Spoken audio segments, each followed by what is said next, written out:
কুরাইশ নেতা, আপনি হলেন প্রভাবশালী মানুষ, আপনার হাতে আমি দেখতে পাচ্ছি এটা তো একটা মরা মানুষের কঙ্কাল আপনি নিয়ে এসেছেন, এটা তো দেখাই যাচ্ছে, বোঝাই যাচ্ছে মরা মানুষের কঙ্কাল। আস ইবনে ওয়াইল বলতেছে, তাহলে মুহাম্মদ বিন আব্দুল্লাহ রে কিছু সময় এখানে একটু অপেক্ষা করতে পারবে নাকি, সময় হবে নাকি? নবীজি এবার এমন একজন প্রভাবশালী নেতার এমন কথা শুনে নবীজি বলতেছেন, ও মক্কার নেতা আস ইবনে ওয়াইল, কেন আমি কিছুক্ষণ এখানে দাঁড়াবো না? আপনি বলেছেন দাঁড়ানোর জন্য কিছু সময় প্রয়োজনে, কিছু সময় নয়, আপনার যতক্ষণ প্রয়োজন আমি ততক্ষণই এখানে অপেক্ষা করব। এবার আস ইবনে ওয়াইল বলল, তাহলে ঠিক আছে, তুমি একটু দাঁড়াও। এবার আস ইবনে ওয়াইল কঙ্কালটাকে আস্তে করে এখানে রেখে দিয়া একটু দূর থেকে বড় একটা পাথর নিয়ে এসে নবীজির সামনে রেখে দেয় এবং ওই পাথরের উপরে এই কঙ্কালটাকে শোয়া দেয়। এরপরে আরেকটা বড় সাইজের বড় একটা পাথর ধরে এনে আস ইবনে ওয়াইল নবীজির সামনে এই কঙ্কালটার উপরে আঘাত হানা শুরু করে দেয় আর বলতে থাকে, মুহাম্মদ বিন আব্দুল্লাহ, তুমি নিশ্চয়ই দেখতে পাচ্ছ আমি আমার এই হাতের পাথর দিয়া তোমার চোখের সামনে এই কঙ্কালটাকে আমি চূর্ণ বিচূর্ণ করে দিচ্ছি, এই কঙ্কালটাকে আমি একেবারে ফিনিশ করে দিচ্ছি, ছাতু করে ফেলতেছি, গুঁড়া করে ফেলতেছি, একেবারে শেষ করে দিচ্ছি। এই কঙ্কালটার সম্পূর্ণ শরীরের সম্পূর্ণ হাড়গুলো আমি পিষে ফেলতেছি। এই কথা বলে আর মাঝে মধ্যে ওই হাড়ের গুঁড়াগুলো হাতের মধ্যে নেই, গুঁড়া করা পিষে ফেলা সেই গুঁড়াগুলো হাতের মধ্যে নিয়ে আস ইবনে ওয়াইল ফু দিয়া উড়াইয়া দিয়া ওই মরুভূমির বালুর সাথে মিশায়া দেয়, ফু দিয়ে এদিক সেদিক ফু দিয়ে উড়াইয়া দেয়, সেগুলো এমনিতেই পুড়ে বালুর সাথে মিশে যায়। এবার বলতেছে, মুহাম্মদ বিন আব্দুল্লাহ, তুমি কি দেখতে পাচ্ছ নাকি তোমার চোখের সামনে এই যে একটা মৃত মানুষের কঙ্কালটা আমি চূর্ণ বিচূর্ণ করে ফেললাম, হাড়গুলো গুঁড়া করে ফেললাম, একেবারে তুষ করে ফেললাম, এগুলো আবার ফু দিয়ে উড়াইয়া দিলাম, বালুর সাথে মিশাইয়া দিলাম। তুমি আমাকে বলো তো, কে আবার এগুলো এক জায়গায় করবে? কে আবার এগুলোকে হাড় বানাবে? কে আবার এগুলোকে গোশত লাগাবে, আবার মানুষ বানাবে? আবার সেই মানুষের নাকি বিচার হবে, হিসাব নিকাশ হবে, আবার বেহেশত দোজখ এসব নাকি আছে। তুমি এসবের গল্প কেন শোনাও? এরকম মিথ্যা আজগুবি গল্প কেন মানুষকে শোনাও? তোমার কি আক্কেল হবে না, হুঁশ হবে না? এরকম আচরণ যখন আস ইবনে ওয়াইল নবীজির সামনে করে, নবীজি বুঝতে পারলেন আসলে আস ইবনে ওয়াইলের কপালে কোনোদিন হেদায়েত হবে না। আসলে হেদায়েত মূলত কার হাতে? এবার নবীজি আস ইবনে ওয়াইলকে যে কথাগুলো বলেছেন, আল্লাহ পাক পরবর্তীতে আয়াত আকারে তা নাযিল করে দিয়েছেন, সেটি হলো, কাইফা তাকফুরুনা বিল্লাহি ওয়া কুনতুম আমওয়াতান ফাআহইয়াকুম সুম্মা ইউমীতুকুম সুম্মা ইউহয়ীকুম সুম্মা ইলাইহি তুরজাউন। আল্লাহু আকবার।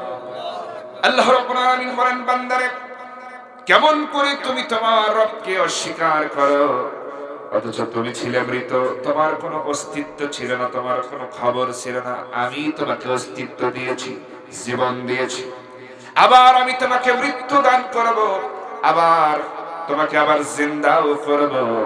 একটা সময় সুম্মা ইলাইহি তুরজাউন, তোমাদের সকলকে আমার কাছে ফিরে আসতে হবে। এই কথা কে বলছেন? তাহলে আল্লাহ বলছেন, কিভাবে অস্বীকার করো তোমার আল্লাহকে, তোমার আল্লাহর কথাকে, অথচ তোমার তো কোনো অস্তিত্বই ছিল না এক সময়। সেখান থেকে আমি যদি বানাতে পারি, আচ্ছা বলেন তো, আমাদের এখানে আমরা যারা আছি, এক সময় কি আমাদের কোনো অস্তিত্ব ছিল? 100 বছর আগে কি আমাদের কোনো খবর ছিল? আমি একটু দেখতে চাই যার বয়স এখানে 100 বছর, এরকম একজন 2-4 জন যদি থাকেন, একটু হাত তোলেন তো। দেখেন তো আশেপাশে 100 বছর বয়সের কে আছে, কয়জন আছে? আছে কি? আছে তো একজন, না? ও সামনে নাই, জানি আছে, মাশাআল্লাহ, আলহামদুলিল্লাহ, তাও একজনকে আমরা পেয়েছি। দেখেন, কিছুদিন আগেও কয়েকজনকে পেতাম কিন্তু আমার অঞ্চলে, কিন্তু এখন আর কাউকে পাওয়া যায় না। 120 বছর 30 বছর এরকম আমি দেখেছি, কথাও বলেছি, তাদের সাথে হয়েছে, কিন্তু এখন আর কাউকে আমি দেখি না। 100 বছর বয়সের আর কাউকে আমি পাই না আমার এলাকায়। আমার তো ধারণা হয় আর কিছুদিন পরে 80-90 বছর বয়সের মানুষও খুঁজে পাওয়া কঠিন হয়ে যাবে। কথা বলেন ঠিক কি? কারণ মানুষ এই দুনিয়াতে চলতে গিয়ে আল্লাহর নাফরমানি কত যে করতেছে, স্বার্থ হিসাব নাই। আর মানুষ সব সময় সবকিছু তাড়াতাড়ি চায়। কথা বলেন ঠিক? মানে তাড়াতাড়ি কেমনে সবকিছু পাবো। আমি উদাহরণ দিতে গিয়ে বলি, অনেক সময় এই এলাকায় থেকে আম গাছ আছে, আছে তো? আচ্ছা, ছোটবেলায় দেখতাম যে 3-4 বছর 5 বছর 6 বছর 10 বছর পর্যন্ত গাছ, অনেক গাছে তবু আম ধরতো না। আবার কিছু কিছু গাছে মাঝে বছরে বছরে যেগুলো ধরে মাঝে মাঝে আবার বীজও করতো। এই আম গাছে আম ধরতো, সেগুলো আমরা খেতাম জ্যৈষ্ঠ মাসে। কিন্তু মানুষ দেখলো এইরকম বছরের পর বছর অপেক্ষা করে এই গাছ বড় হয়, তারপরে আম ধরে খাবো, এত ধৈর্য তো আমাদের নাই। তাড়াতাড়ি কেমনে আম খাওয়া যায় এই ব্যবস্থার প্রয়োজন। এই জন্য কি পদ্ধতি বের করলো? কলম। এখন কিন্তু দেখেন বাজারে গেলে মানে চারা কিনতে যখন যাই, দেখা যায় চারার সাথে আম ধরে আছে। কথা বলেন ঠিক না? শুধু আম না, আরো এরকম অনেক ফল যেগুলো চারার সাথে ধরে আছে, ফল সহ এসে লাগায়, তাড়াতাড়ি চাই। আচ্ছা, এটা গেল। আবার 6 মাস 8 মাস 1 বছর বয়সে মুরগি, যেগুলো মা বোনেরা বাড়িতে আপনারা যে ডিম ফুটায় বাচ্চা হয় না, এগুলো দেশি মুরগি যেটা বলা হয়, এটা আমরা খেতে পারতাম, খেতাম। মানুষ দেখলো যে এত সময় নেওয়ার কি সময় আছে, তাড়াতাড়ি কেমনে মুরগি খাওয়া যায় এই রাস্তা বের করতে হবে। এই জন্য তারা কি করলো? বুদ্ধি একটা বের করলো, লাগারে পোল্ট্রি। কথা বলেন ঠিক কিনা? পোল্ট্রি আছে এলাকায়? 1 মাসই হয়ে যায়। 1 মাসও বলে লাগে না, 28 দিন 25 দিনেও নাকি হয়। চিন্তা করেন, এই যে মানুষ তাড়াতাড়ি চাই সবকিছু, সব সময় তাড়াতাড়ি চাই, তাড়াতাড়ি খাই, ওই জন্য তাড়াতাড়ি মরে। কথা বলে ঠিক? পোল্ট্রি মুরগি যেমন অতিরিক্ত তাপমাত্রা সহ্য করতে পারে না, স্ট্রোক করে, মানুষ ওই রকম স্ট্রোক করে মরতেছে এখন। কথা বলেন ঠিক? এই জন্য আর ওই 100 বছর বয়সের মানুষ আর খুঁজে পাওয়া যাচ্ছে। সামনে আর কঠিন দিন আসতেছে আমার বন্ধুগণ। তাহলে আমাদের অস্তিত্ব ছিল না।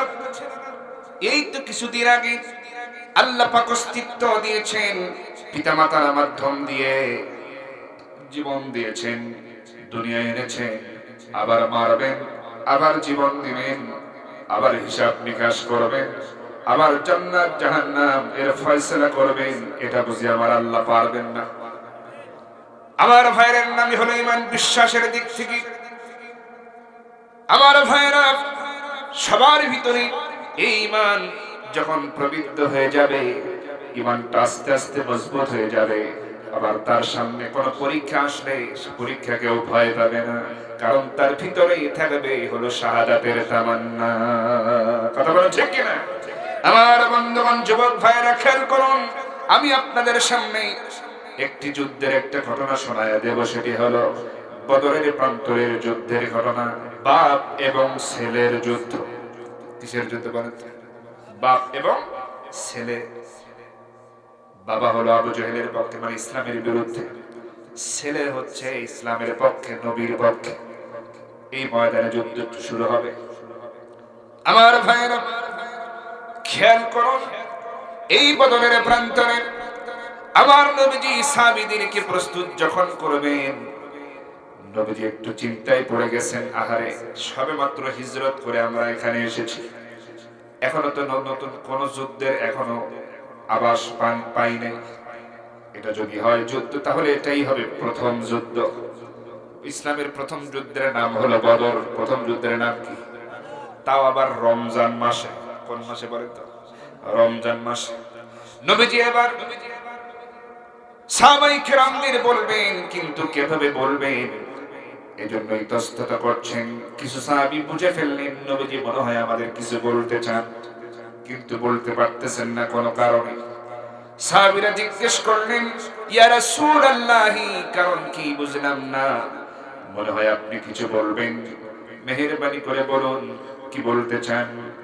আপনি নির্দ্বিধায় বলতে পারেন, কেন চেহারা এমন বলি না আপনার?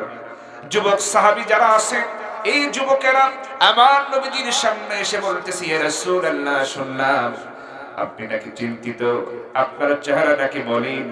আমরা যুবকেরা এখানে যারা এসেছি, আমাদের কি আপনার মনের কথাগুলো খুলে বলুন, আসলে আপনি কি বলতে চান? ইয়া রাসূলুল্লাহ, জেনে রেখে দিন, আমরা যারা যুব সমাজ আছি, যুবকেরা আছি, ইসলামের জন্য, দ্বীনের জন্য সব সময় জীবন দেওয়ার জন্য আমরা প্রস্তুত হয়ে আছি।